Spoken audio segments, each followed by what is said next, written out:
Nice one. So the main fright why they've been called spider monkeys is due to the way they have branchy eyes. They swing, having those long arms that will allow them to hold. It's the black and white.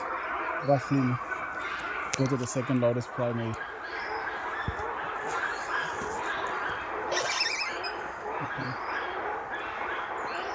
So being talkative, talking to us actually.